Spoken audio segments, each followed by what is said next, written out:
ब्रह्म सूत्र के द्वितीय अध्याय के द्वितीय पाद के द्वितीय अधिकरण का प्रथम अधिकरण के द्वितीय सूत्र का विचार हम लोग कर रहे हैं। रचना अनुपपत्ति नामक इस अधिकरण में प्रथम सूत्र से वेदव्यास जी ने विचित्र जगत की रचना जड़ प्रधान से संभव न होने से जड़ प्रधान को जगत की प्रकृति के रूप में अनुमान करना उचित नहीं है, ये बताया। प्रवृत्तेश्च इस द्वितीय सूत्र से बताया जा रहा है कि जगत रचना अनुकूल प्रवृत्ति भी जड़ में संभव न होने से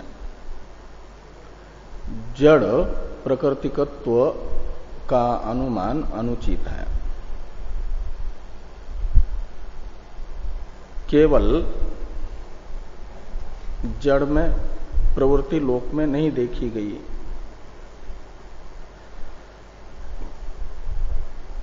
तो जो त्रिगुणात्मक प्रधान है, गुणत्रय की साम्य अवस्था का नाम है प्रधान,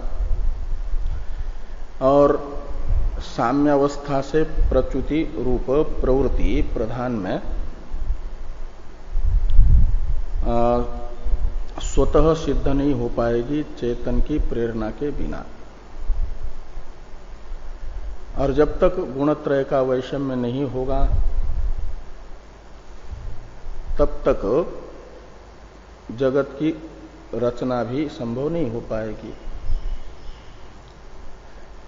और लोक में रथादि जड़ वस्तुओं में स्वतः कोई प्रवृत्ति नहीं दिख रही है। चेतन अश्वादि संयुक्त रथादि में प्रवृत्ति दिख रही है। इसलिए जैसा लोक में देखा जाएगा वैसा ही अतीन्द्रिय अर्थ में अनुमान किया जाएगा। तो लोक में चेतन अधिष्ठित अचेतन में प्रवृत्ति दिख रही है, तो मानना चाहिए कि जो अतीन्द्रिय प्रकृति है जगत की वे भी चेतन अधिष्ठित ही जगत रचना अनुकूल प्रवृत्ति करती है, उसमें प्रवृत्ति होती है। इसलिए चेतन कारणवाद ही सिद्ध हो रहा है।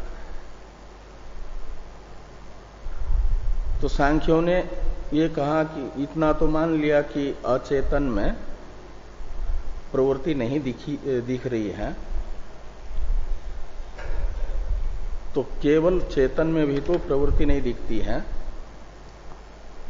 तो अर्थापत्ति प्रमाण से अचेतन में प्रवृत्ति सिद्ध करना चाहिए। तो केवल चेतन में भी प्रवृत्ति संभव नहीं हो रही है और जगत की रचना अनुभव में आ रही है।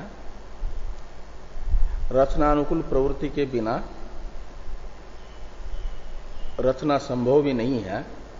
केवल चेतन में रचना प्रवृत्ति है नहीं, तो रचना अन्यथा अनुपपत्या जड़ में प्रवृत्ति मान लो। ये सांख्य का अभिप्राय रहा। इन सिद्धांतियों ने कहा कि पहले मध्यस्थ ने पूछा कि सिद्धांति कहते हैं चेतन अधिष्ठित अचेतन में प्रवृत्ति दिख रही है और इसलिए चेतन प्रवर्तक है, और सांख्य कहते हैं जिसमें अनुभव में आ रही है। प्रवृत्ति भी प्रत्यक्ष है, प्रवृत्ति आश्रयत्वेन रूपेण अचेतन भी प्रत्यक्ष है। तो जो अप्रत्यक्ष चेतन है उसे प्रवर्तकत्वेन रूपेण बीच में लाने की जरूरत नहीं है, वहां तक कल्पना ही करने की आवश्यकता नहीं है। जो प्रत्यक्ष आपका प्रवृत्ति तथा तदाश्रयत्वेन जड़ है तो जड़गत ही प्रवृत्ति मानी जाए।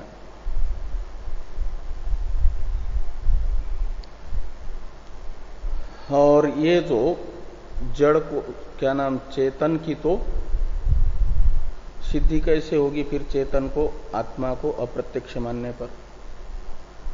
तो कहा कि प्रवृत्ति आश्रय दो देहादि तत्संयुक्त आत्मा का ही भान हो रहा है। इसलिए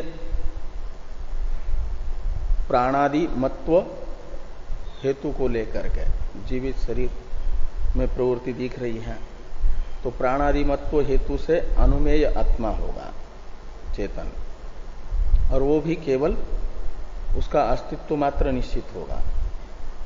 अस्तित्व मात्र का निश्चय होने से प्रवर्तकत्व सिद्ध नहीं होगा। मतलब वो ये दिखाना चाह रहे हैं कि आत्मा देहादिगत प्रवर्तित्व हेतु से अनुमेय है, प्राणादि मत्व हेतु से अनुमेय है, और आत्मा का चेतन आत्मा का केवल अस्तित्व मात्र निश्चित होता है और उसमें प्रवर्तकत्व नहीं। सांख्यों के इस प्रकार के मत की प्राप्ति होने पर सिद्धांतियों ने कहा कि तद अभिधीयते। इसके विषय में हमारा कथन ये है कि हम प्रवृत्ति आश्रयत्वेन रूपेण चेतन का खंडन अचेतन का खंडन नहीं कर रहे हैं। ये नहीं कह रहे हैं कि अचेतन में प्रवृत्ति नहीं उपलब्ध हो रही है करके। जहां उपलब्ध हो रही है वो उसी की रहेगी। लेकिन मात्र इतना हमारा कथन है कि अचेतन में जो प्रवृत्ति हो रही है वह चेतन से हो रही है। अचेतन का प्रवर्तक चेतन है, चेतन में प्रवर्तकत्व है, जिसको आप स्वीकार नहीं कर रहे हैं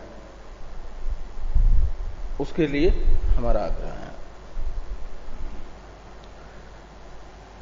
अचेतन का प्रवर्तक चेतन है, ये अन्वय सहचार व्यतिरेक सहचार से निश्चित भी हो रहा है। चेतन संयुक्त अचेतन देहादि में या रथादि में प्रवृत्ति दिख रही है,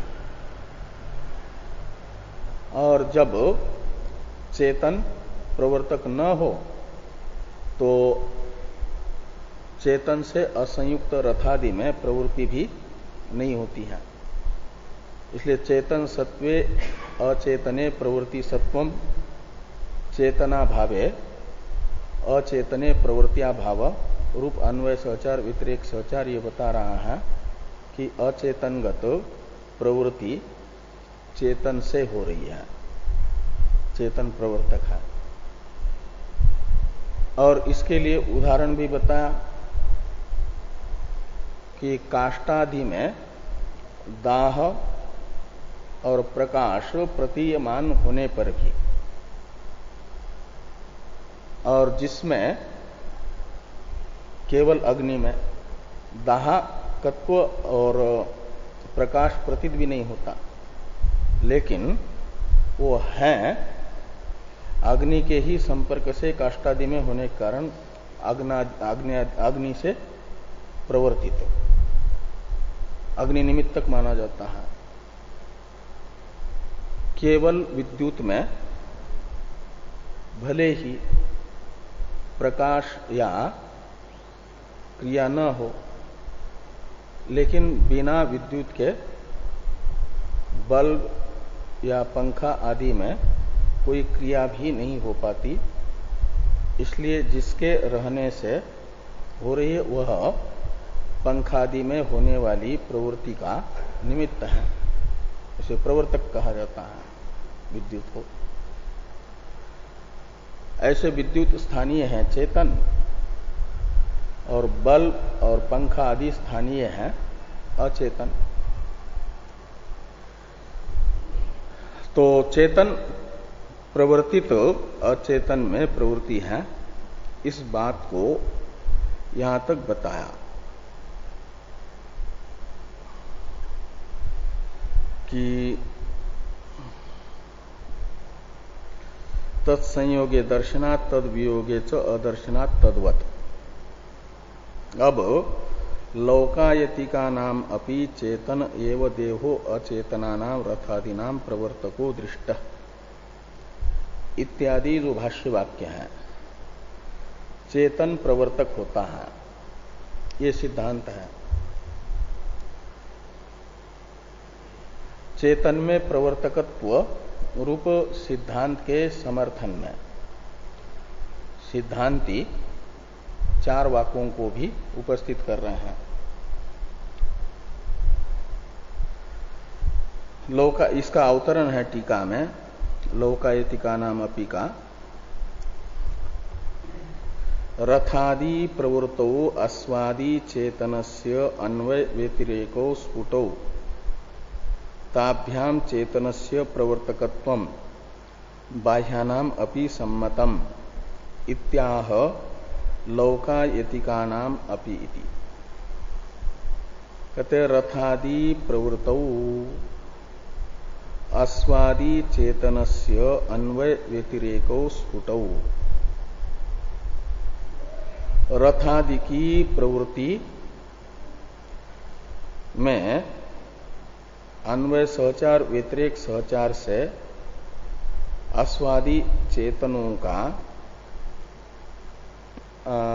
प्रवर्तकत्व स्पष्ट है। ते कह रहे हैं कि अन्वय अस्वादि चेतन का अन्वय सहचार व्यतिरेक सहचार होने पर ही अचेतन रथादि में प्रवृत्ति दिखने को मिल रही है। इसलिए कहते ताभ्याम, ताभ्याम यानी अन्वय व्यतिरेक सहचाराभ्याम चेतनस्य प्रवर्तकत्वम, यह अन्वय सहचार व्यतिरेक सहचार चेतन के प्रवर्तकत्व के साधक है। और ये बात बाह्य यानी लौकायतिक इनको भी सम्मत है, ये भी इसमें सम्मत है। इसे कह रहे हैं कि लौकायतिकानाम अपि चेतन एव देहो अचेतनानाम रथादीनाम प्रवर्तको दृष्ट इति अविरुद्ध चेतनस्य प्रवर्तकत्वम अविप्रतिषिद्धम चेतनस्य प्रवर्तकत्वम। तो चेतन का प्रवर्तकत्व अविप्रतिषिद्ध है यानी अविवादित है। हाँ, इसमें कोई विरोध नहीं है। इसमें चार वाग भी सम्मत है। वे भी जो रथादि हैं जड़, इनका प्रवर्तक उनके अनुसार जो चेतन है, शरीर ही चेतन है उनके यहाँ, चैतन्य आश्रय जो है वो चेतन, तो शरीर है चैतन्य का आश्रय इसलिए चेतन, और वही अन्वय सहचार व्यतिरेक सहचार से जड़ रथादि का प्रवर्तक सिद्ध होता है।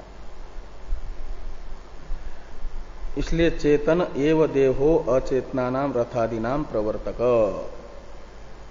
दृष्ट।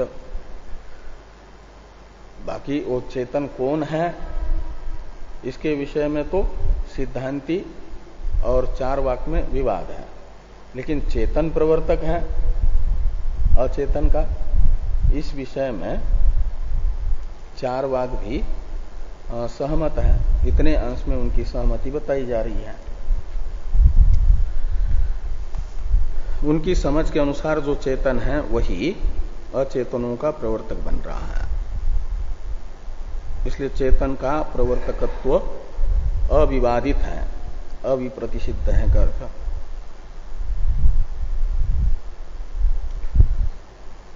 अब ननु तव देहादि संयुक्तस्यापि इत्यादि से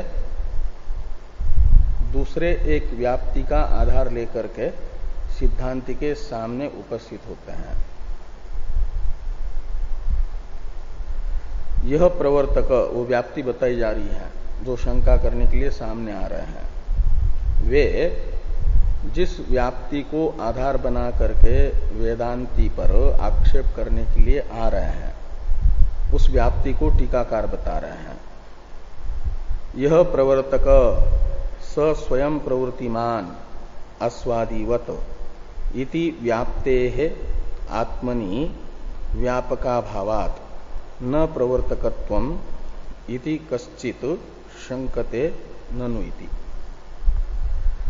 कहते हैं ये व्याप्ति है, यह प्रवर्तक स स्वयं प्रवृत्तिमान, यानी यत्र प्रवर्तकत्वम तत्र स्वयं प्रवृत्तिमत्वम।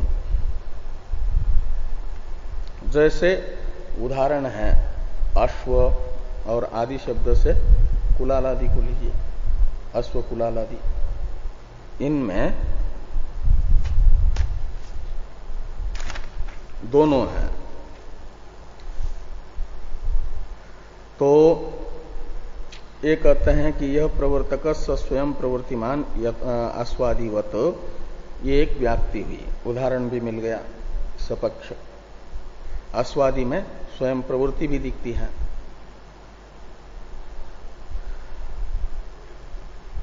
और आप वेदांती कह रहे हो कि आत्मा में प्रवर्तकत्व है। प्रवर्तकत्व तो व्याप्य है और व्यापक है प्रवृत्तिमत्व। प्रवृत्तिमत्व का अर्थ होता है प्रवृत्ति। लेकिन आत्मा में आप लोग प्रवृत्ति स्वीकार नहीं करते, प्रवर्तकत्व स्वीकार कर रहे हो। और प्रवर्तकत्व है व्याप्य प्रवृत्तिमत्व का। तो प्रवृत्तिमत्व रूप व्यापक के आत्मा में न होने से प्रवर्तकत्व रूप व्याप्य का भी अभाव रहेगा। ये शंकाकार सिद्धांति पर शंका करते हुए आक्षेप कर रहे हैं। इसलिए कहते हैं कि आत्मनि व्यापकाभावात्, व्यापक है प्रवृत्तिमत्व और उसका अभाव सिद्धांत के अनुसार आत्मा में होने से न प्रवर्तकत्व, व्यापका भावे व्याप्या भाव, तो व्याप्य प्रवर्तकत्व का अभाव ही मानना चाहिए। इस प्रकार पूर्व पक्षी सिद्धांत पर आक्षेप करने के लिए सामने आ रहे हैं। ननु इत्यादि से भाष्य में देखिए कि ननु तव देहादि संयुक्तस्य अपि आत्मनो विज्ञान स्वरूप मात्र व्यतिरेकेण प्रवृत्ति अनुपपत्ते अनुपपन्नम प्रवर्तकत्वम इति चेत। तो देहादि संयुक्तस्य आत्मनो, देहादि संयुक्तस्यापि आत्मनो विज्ञान स्वरूप मात्र व्यतिरेकेन, वेदांत के मत में आत्मा देहादि संबद्ध होने पर भी वो चेतन स्वरूप है और उस चेतन जो स्वरूप है उसका, उस स्वरूप से अलग कोई प्रवृत्ति आत्मा में नहीं है, विक्रिया नहीं है, निर्विकार है, स्वतः निर्विकार है। जब देहादि उपाधि के संपर्क में रहता है उस समय भी उसके स्वरूप में कोई विकार नहीं है, आत्मा के स्वरूप में निर्विकार है। पुष्पादि के सन्निधि में भी भले ही स्फटिक लोहितादि प्रतीत हो, लोहितादिमान, लेकिन वह उस समय भी सफेद ही है, उसमें लोहित्य आदि नहीं है। ऐसे ही आत्मा देहादि के संपर्क में भी अपना जो स्वरूप है चैतन्य, उस चैतन्य स्वरूप से अतिरिक्त किसी भी विकार से युक्त नहीं होता, निर्विकार ही रहता है। तो इसलिए उसमें कोई अपने स्वरूप से अलग विक्रिया रूप प्रवृत्ति नहीं रहती वेदांती के यहां। तो इससे ये व्यापक अभाव दिखा रहे हैं पूर्व पक्षी आत्मा में। प्रवृत्ति मत्व रूप जो व्यापक है उसका अभाव बता रहे हैं कि तव यानी वेदांती नाम मत है। तो आप वेदांतियों के मत में तो देहादि संयुक्तस्यापि आत्मनो विज्ञान स्वरूप मात्र व्यतिरेक है ना, विज्ञान स्वरूप को छोड़ करके दूसरा कोई भी विकार नहीं है, प्रवृत्ति नहीं है। प्रवृत्ति अनुपपत्ति का मतलब प्रवृत्ति अभाव हुआ। तो अनुपपन्नम प्रवर्तकत्व व्यापक नहीं है, तो व्याप्य जो प्रवर्तकत्व है वो कैसे रहेगा इति चेत।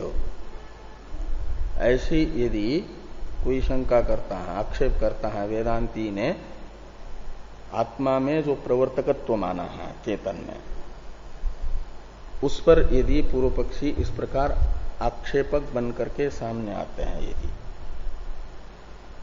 तो न इत्यादि से समाधान किया जा रहा है, व्यभिचार बताया जा रहा है। प्रवृत्ति मत्व का प्रवर्तकत्व में व्यभिचार है, इसलिए ये व्याप्य व्यापक भाव ठीक नहीं है प्रवृत्ति मत्व और प्रवर्तकत्व में। प्रवर्तकत्व तो प्रवृत्ति मत्व का व्यभिचारी है, इसलिए पूर्व पक्ष की व्याप्ति ठीक नहीं है। ये सिद्धांती कह रहे हैं न इत्यादि से। और प्रवर्तकत्व का प्रवृत्ति मत्व के साथ जहां व्यभिचार है, ऐसा व्यभिचार स्थल भी बता रहे हैं। तो न इत्यादि समाधान भाष्य की अवतरण टीका है। मण्यादौ व्यभिचारात् न व्याप्ति इति परिहरति नेति, जो पूर्व पक्ष ने व्याप्ति बताई थी, यह प्रवर्तक स्वयं प्रवृत्तिमान, यह पूर्व पक्ष की व्याप्ति ठीक नहीं है। क्यों? प्रवर्तकत्व में प्रवृत्ति मत्व का व्यभिचार होने से। ये कह रहे हैं सिद्धांति कि न अयस्कांत वत रूपादि वच्च प्रवृत्ति रहितस्यापि प्रवर्तकत्व उपपत्ते। प्रवर्तकत्व के लिए प्रवृत्तिमान होना आवश्यक नहीं है, बिना प्रवृत्ति के भी प्रवर्तकत्व सिद्ध हो सकता है। इसे बताने के लिए दृष्टांत बताया अयस्कांतवत। जो अयस्कांत मणि होता है, चुंबक कहो, वह लोहे को खींचने के लिए अपने स्वरूप से अलग कोई प्रवृत्ति नहीं करता, वो अपनी उपस्थिति मात्र से ही लोहे को खींच लेता है, लोहा उसके पास आ जाता है। तो लोहे में प्रवृत्ति हो रही है, लोहे का प्रवर्तक है चुंबक, लेकिन उसमें कोई प्रवृत्ति नहीं है। लोहे का प्रवर्तक बनने के लिए चुंबक को कुछ प्रवृत्ति करने की जरूरत नहीं पड़ी। और ये रूपादि जो विषय हैं इंद्रियों के, निमंत्रण पत्र नहीं भेजते चक्षुरादियों के पास, आओ हमारे पास मिलने के लिए करके। वो जहां है अपने स्वरूप को छोड़ करके वे अलग से कोई व्यापार नहीं करते, लेकिन रूपादि का ग्रहण करने के लिए इंद्रियां उनके पास पहुंच जाती हैं। वो इंद्रियों के प्रवर्तक बन गए रूपादि विषय, स्वयं प्रवृत्ति रहित होने पर भी। तो इसलिए जो स्वयं प्रवृत्तिमान होगा वही प्रवर्तक बनेगा, ये व्याप्ति नहीं है। अयस्कांत मणि प्रवृत्ति रहित है, लोहे का प्रवर्तक है, विषय प्रवृत्ति रहित है, इंद्रियों के प्रवर्तक है। ऐसे आत्मा स्वयं प्रवृत्ति रहित होने पर भी देहादि का प्रवर्तक बन सकता है। ये जो सूत्रात्मक समाधान है, अयस्कांतवत रूपादिवच्च प्रवृत्ति रहितस्यापि प्रवर्तकत्वोपपत्ते, इसका विवरण है। पहले दृष्टांत का स्पष्टीकरण है भाष्य में।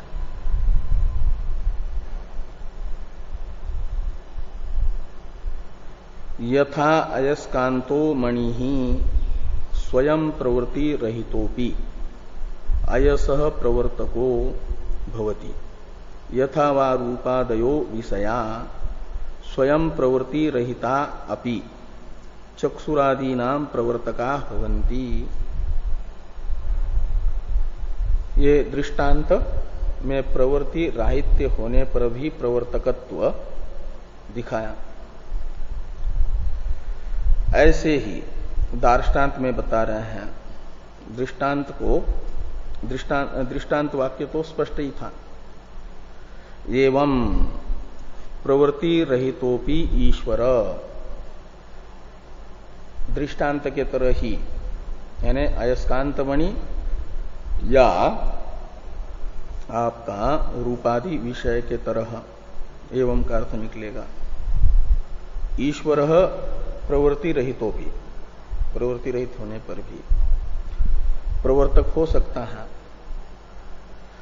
ईश्वर कैसा है? तो सर्वात्मा है, सर्वगत है और सर्वज्ञ है, सर्वशक्तिमान है।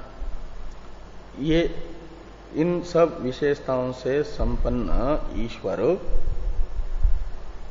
स्वयं प्रवृत्ति रहित होने पर भी जड़ जो माया है उसका प्रवर्तक हो सकता है।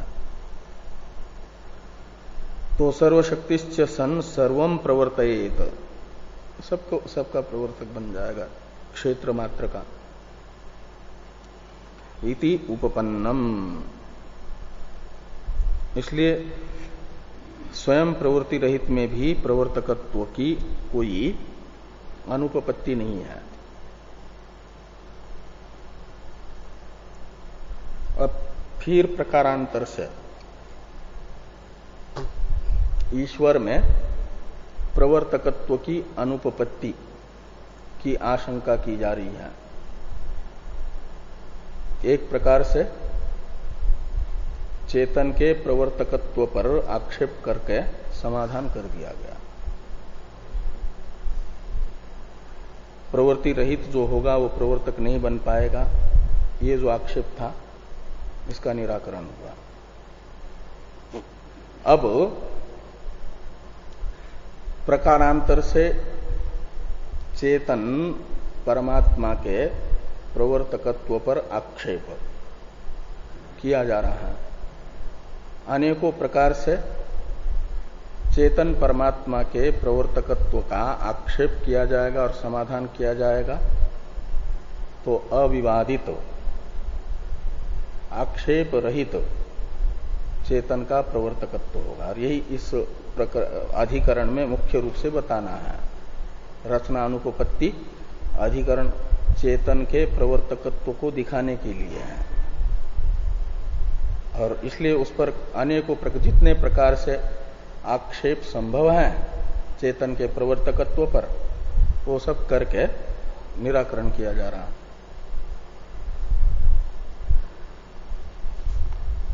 तो प्रकारांतर से आक्षेप करने वाला आक्षेपक भाष्य है एकत्वात् प्रवृत्त्याभावे प्रवर्तकत्व अनुपपत्ति इति चेत।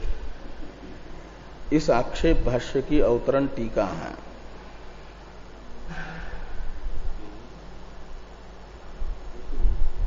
नहीं है, हाँ, सीधा समाधान ही, समाधान का अवतरण है। आक्षेप भाष्य पर अवतरण नहीं है। आक्षेप भाष्य को ही देखिए, एकत्वात् प्रवृत्त्याभावे प्रवर्तकत्व अनुपपत्ति इति चेत। टीकाकार ने आक्षेप भाष्य को स्पष्ट समझ लिया। इसलिए अवतरण आदि की कोई जरूरत नहीं मानी। कहते हैं वेदांत का सिद्धांत तो है अद्वैत, तो वेदांति के पास तो एक ब्रह्म को छोड़ करके दूसरा कोई है ही नहीं। हमारे पास तो प्रकृति है, पुरुष है और प्रकृति की स्वतंत्र सत्ता है, लेकिन आपके यहां तो एक मेवा द्वितीयम है, तो दूसरा और वही प्रवर्तक है चेतनात्मा ब्रह्म, और प्रवर्त्य कोई है ही नहीं चेतन को छोड़ करके। चेतन भी अलग अलग तो है नहीं, तो कोई दूसरा प्रवर्त्य ही है नहीं, तो चेतन आत्मा किसका प्रवर्तक बनेगा?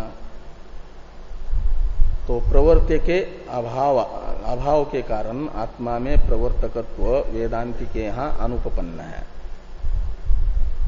ये कहा कि एकत्वात् प्रवर्त्याभावे, प्रवर्त्याभाव में हेतु है एकत्व। आपके यहां अद्वैत होने से कोई प्रवर्त्य नहीं होगा, और प्रवर्त्य का अभाव होने से आत्मा में प्रवर्तकत्व की अनुपपत्ति।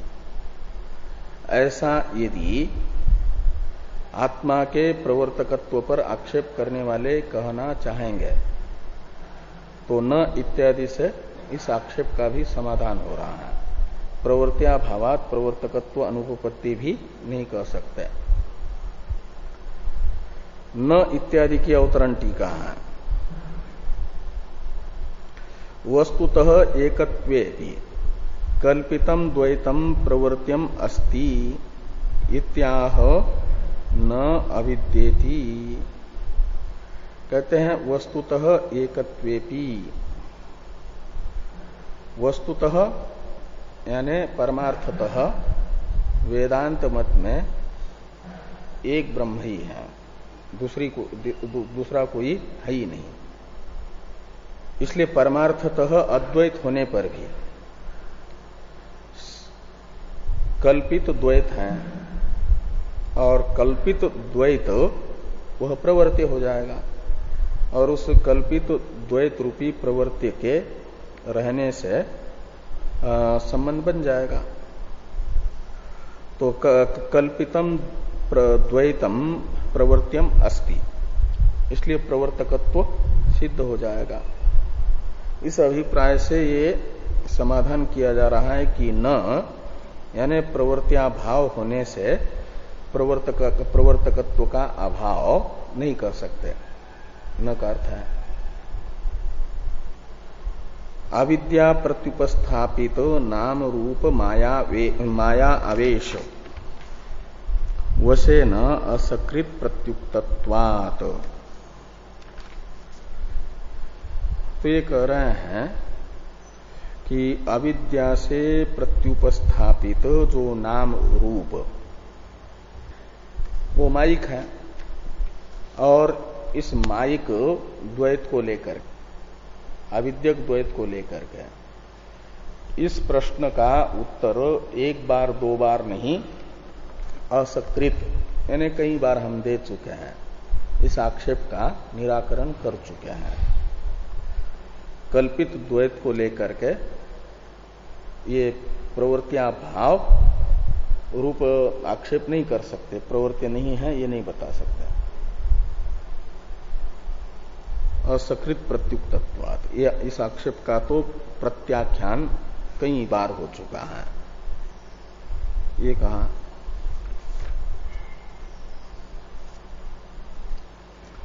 टीका में एक वाक्य है, अविद्या कल्पिते नाम रूप प्रपंचे तयेव अविद्यारूपया मायया यह आवेश चिदात्मनः कल्पितः संबंध तस्य वशः यानी सामर्थ्यम तेन अंतर्यामित्वादिकम ईश्वरस्य इति उक्तत्वात् न चोद्यावसर इत्यर्थ। ये जो अविद्या प्रत्युपस्थापित माया नाम रूप माया आवेश वशात, ये जो लिखा है इसका विग्रह कर दिया टीका में टीकाकार ने। अविद्या प्रत्युपस्थापित शब्द का अर्थ कर दिया अविद्या से कल्पित जो, अविद्या प्रत्युपस्थापित का अर्थ है अविद्या से कल्पित, प्रत्युपस्थापित शब्द का अर्थ है कल्पित। अविद्या से जो दिख रहा है वो हो जाएगा कल्पित, अविद्या कल्पित है, वो विशेषण है नाम रूप का। नाम रूप है प्रपंच, नाम रूपात्मक होने से, इसलिए नाम रूप शब्द का अर्थ हुआ प्रपंच। तो अविद्या से प्रत्युपस्थापित जो नाम रूप, यानी अविद्या से कल्पित जो नाम रूपात्मक प्रपंच। और पहले तो नाम रूप उत्पन्न हुआ अविद्या से, और फिर उसमें परमात्मा ने प्रवेश किया, तत्सृष्टवा तदेव अनुप्राविशत। और वो प्रवेश क्या है? आवेश। वो भी परमात्मा का स्वतः नहीं है, अविद्या से ही है। उसे कह रहे हैं कि तयेव अविद्या रूपया मायया यह आवेश, और उसी अविद्या रूप माया से जो आवेश यानी प्रवेश है चिदात्मा का, वो भी कल्पित प्रवेश है, वो कल्पित तादात्म्य संबंध। आवेश शब्द का अर्थ कर रहे हैं चिदात्मनः कल्पितः संबंध। उस अविद्या से कल्पित कार्यक्रम संघात के साथ और पृथ्वी आदि के साथ जो कल्पित तादात्म्य संबंध है, ये है आवेश, माया आवेश। और फिर माया आवेश वशात कहा है ना, वश शब्द का अर्थ कर रहे हैं सामर्थ्य। और तस्य यानी आविद्यक संबंध का, तस्य ये सर्वनाम परामर्शक है, ये माया आवेश शब्द का जो अर्थ है उसका। और माया आवेश शब्द का अर्थ क्या हुआ? कल्पित संबंध। और उस कल्पित संबंध का जो सामर्थ्य है वह है वश शब्द का अर्थ। और तेन, और उसी कल्पित संबंध से, संबंध के सामर्थ्य से चेतन में अंतर्यामित्वादि आते हैं। तो ये कहा कि तेन अंतर्यामित्वादिकम ईश्वरस्य, ऐसा हम पहले कह चुके हैं इति उक्तत्वात्। ये अविद्या प्रत्युपस्थापित नाम रूप माया वेश वशेन असकृत प्रत्युक्तत्वात्। वशेन यहां तक तृतीयांत तक एक पद था ना, उसका विग्रह करके तेन तक बताया। यानी आविद्यक जो तादात्म्य है प्रपंच के साथ, और उसको लेकर के अंतर्यामित्व यानी प्रवर्तकत्व ईश्वर में आ जाता है। ऐसा हम कई बार कह चुके हैं। उक्तत्वात् न चोद्यावसर, ये चोद्य यानी प्रश्न का, आक्षेप का कोई अवसर नहीं है।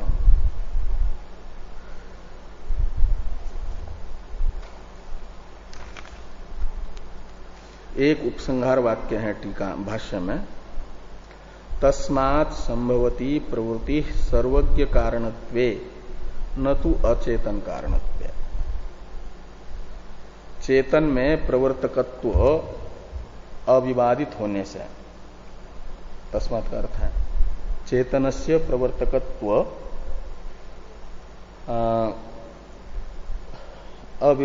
अविरुद्धत्वात्, चेतन का प्रवर्तकत्व अविरुद्ध होने से सर्वज्ञ कारणत्वे प्रवृत्ति उपपद्यते, ऐसे लगाना, प्रवृत्ति संभव हो जाएगी, उत्पन्न हो जाएगी। न तो अचेतन कारणत्वे, सांख्य के मत में जगत रचना अनुकूल प्रवृत्ति उत्पन्न नहीं होगी। ये जो द्वितीय सूत्र था प्रवृत्तिश्च, इस पर चर्चा हुई। अब